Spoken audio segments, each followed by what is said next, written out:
This here, brothers and sisters, is my rendition, or my drawing, I guess you would say, of old Sir Crocodile, Mr. Zero himself. So, if you like this type of stuff and more like it, remember to follow me on all the social networks. One Piece, Chapter 155, Sir Crocodile the Pirate. Well, hello, my brothers and sisters of the Nerd Nation. I, as always, am Jim, here to bring you another review on the excellent and awesome and, of course, timeless, long-running tale of One Piece. Our last chapter saw us finally, I shouldn't say finally, but of course after 24 chapters, I guess if you were reading these week by week, that would be almost 6 months.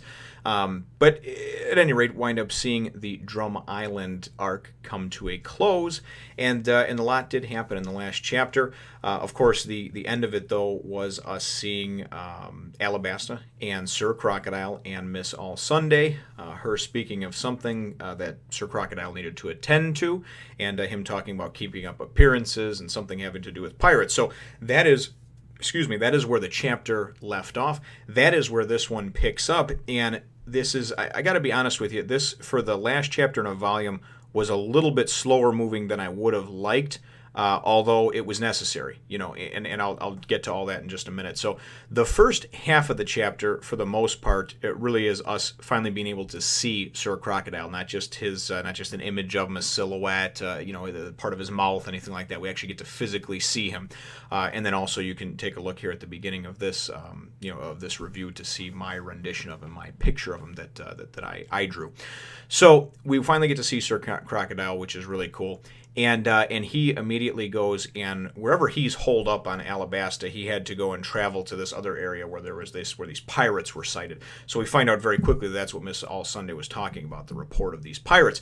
So as he is getting there, everybody's like, Crocodile, like the citizens, and remember, this is a country in rebellion, so the citizens, being brainwashed as they are, they don't care who comes to help them and save them, whether it's whether it's the Navy or whether it's a pirate like one of the warlords like Crocodile, but they're all like chanting, Sir Crocodile, yeah, you're the best. He's like a rock star, you know what I mean? He walks in and it's like Brad Pitt or Tom Cruise or some other big name celebrity. So he kind of walks in over there and just appears all grandiose looking, and he's got this big ass looking like fur coat on and everything, and he's got a hook on his left hand, and he's got like stitches going across his forehead, like he basically just got like his head slashed in half at some point, or cut very deeply to where he's still got like these what look like stitches, like a Frankenstein almost. We still don't know what his powers are. Certainly several chapters ago when we saw him in between the Little Garden, or at the end of the Little Garden arc, we did see him when he was talking to Sanji, who he thought was Mr. 3. We saw him kind of wilt the flower, it looked like. So whatever his power is, it's something that can obviously deteriorate living things, I guess.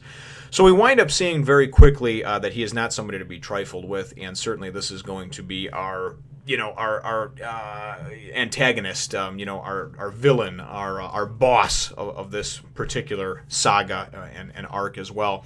At least in my opinion, he's going to be. So he shows up, and there's some pirates that have come to this port town of Alabasta, and are obviously trying to do the normal piracy thing: rob, rape, pillage, steal, what have you. And he's just like, listen, he shows up, and they're all kind of like, yeah, whatever. He's just one guy. You can't take us all out. This and that. We're not afraid of you. We're not, we're pirates too. We're tough. We're not just going to walk away. And he's just like, listen, anybody who doesn't want to be, killed, hide now, or go for duck for cover right now. So they all kind of come at him, and a bunch of them come at him at once, and attack him. And it looks, and he's standing there all huge and stoic looking, and he's got like all these swords sticking out of him, like he's been stabbed 5 or 6 times, right? And then it goes and it shows, and it cuts to a couple other panels while he's kind of talking, and you can see, and he's talking about he's this different breed of pirate, and whatever his power is, it just kind of goes and then goes to the next page, and then there's like sort of like this whirlwind around him. It looks like it appears, but you see some close-up shots of the people, and they're all dead. They're all down, they're all dead. So whatever he does, whatever his power is, whatever his deal is, again, I think it has something to do with obviously degenerating or deteriorating living things, living tissue, so humans, plants, animals, what have you. But that's just my best guess.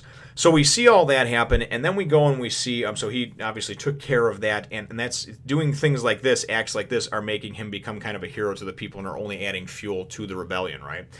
So then we go and we see Nefarteri Cobra, Vivi's father, who we saw in the flashback at the World Government Summit, 6 years ago, but he didn't even know if he was alive and still alive until now.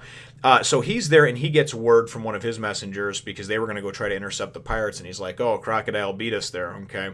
All right, well, that's good. At least none of the citizens got harmed, I guess he's a hero, or we should owe him thanks type of thing." So I don't know what the deal is. I don't know if Nefarteri Cobra doesn't know what's going on with Sir Crocodile and doesn't realize that he's the one that's actually doing this because, of course, Vivi went undercover with the Baroque Works to find out who actually is the Mr. Zero and everything else. So, again, don't really know what's going on with that. Now, the second half of the chapter and of course, the end of the volume was, it's everybody kind of goofing around on the Going Merry. It's Sanji questioning Luffy about, he's like, listen, I packed enough food for us to make the trip to Alabasta without a problem, and now it's all gone overnight. What do you have to say for yourself? And Luffy's like mouth is just stuffed with food, and he's like, what is that? And Luffy's like, food. Sanji kicks him, and he's like, you son of a, and he's like bitching and complaining. He's like, I need to get a lock on the refrigerator.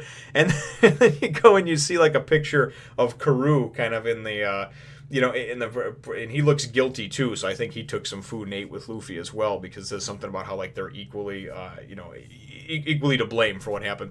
And then we go and we see Chopper and Usopp, and they got fishing poles out, and they're like, we better catch some fish for Sanji to make, right?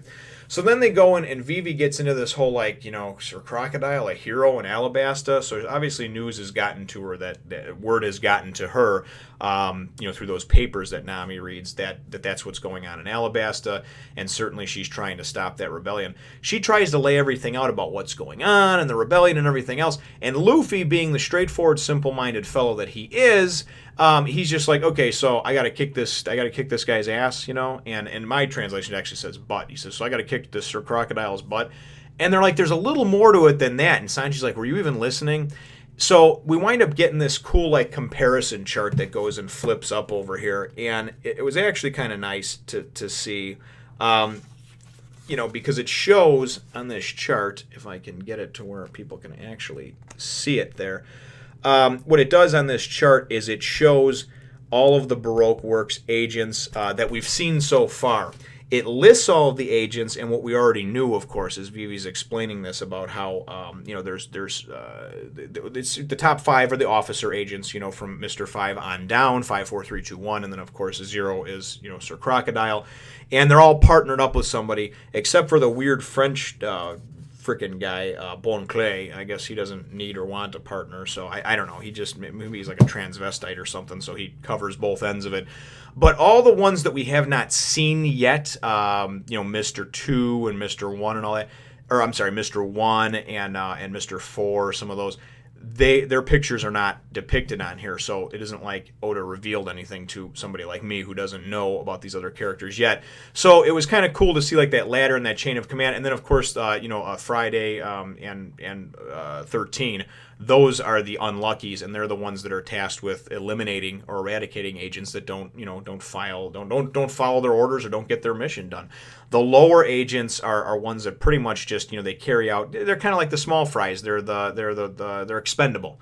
They're agents that go on these missions, but they're not of super high importance. They go around collecting money and bounties to kind of keep things funded and all that sort of thing. So really what we get is a little bit of an explanation, more of an in-depth explanation of the Baroque Works agents and how things work within their ranks. And then shortly after that, things end up, and again, like I said, Luffy's just kind of like, okay, so I got to kick his butt. And they're like, listen, you don't seem to get this, right? And everybody goes and they're taking a look, at this, what everything is, they're basically paying attention, except for Luffy, about what's being laid out before them, what they have to do. So some of the other crew members that are not as dense as Luffy go and make the connection that, okay, listen, so that means that the remaining Baroque Works agents are going to be in Alabasta, right? Because obviously Sir Crocodile's here. He's heading this rebellion. He's trying to destroy the kingdom from within. So then we go and we're treated to the last page of the chapter is really kind of a cool black and white drawing there, and it depicts And of course, I'm sure a lot of you have seen this, and you can look online as well if you don't own the volumes. But it's really kind of cool because it does show this really cool black and white outline of the Baroque Works agents that we, in fact, haven't seen yet, of course. There's many of them that we haven't been introduced to. So we know that, that the men are given a number and the women are named after a day of the week. There's only 7 days in the week, but of course there's ones like, Miss Father's Day, Miss Mother's Day, so basically for different holidays as well. Miss All Sunday, blah, blah, blah. So very, very neat stuff, I guess, as far as building things up. But boy, I tell you, if I didn't have volume 18 to dig right into, I would be pissed. I would be like, man, are you kidding me? I got to wait another week to figure out what's going to happen next. So it was, all in all, it was pretty cool. But I will tell you, my chapter question, and I think, again, this is going to be just like the last volume. It's going to be a volume question. What did you think, brothers and sisters, of this volume? The volume, for the most part, the meat and potatoes of it, really was, action-packed at the beginning of it, all the way through the middle, and even up, close to the last couple of chapters. I mean, it's really only been the last few chapters that wound down. So what do you think about this volume, and do you think that it was laid out nicely? We had 10 chapters in it, which is cool. The standard so far has been 9, so we got that extra chapter in there, and certainly a lot of cool things with the appearance of Ace, the Gold D. Roger thing, just a number of different things that happen, and then, of course, the satisfaction of seeing Wapple get his ass kicked around. So that is certainly my kind of wrap-up in a nutshell of it, but what did you think about the volume? Remember to leave your answer to that question, brothers and sisters, in the comments down below. Feel free to hit the thumbs up, the like button if you should think that I deserve it, and subscribe if you haven't done so already. We will look forward to catching you in the next one, Nation. As always, brothers and sisters, thank you for watching the video, liking, sharing, subscribing, commenting, and spreading the word of the nation. We'll see you in the next one. Who is this man? Tell me.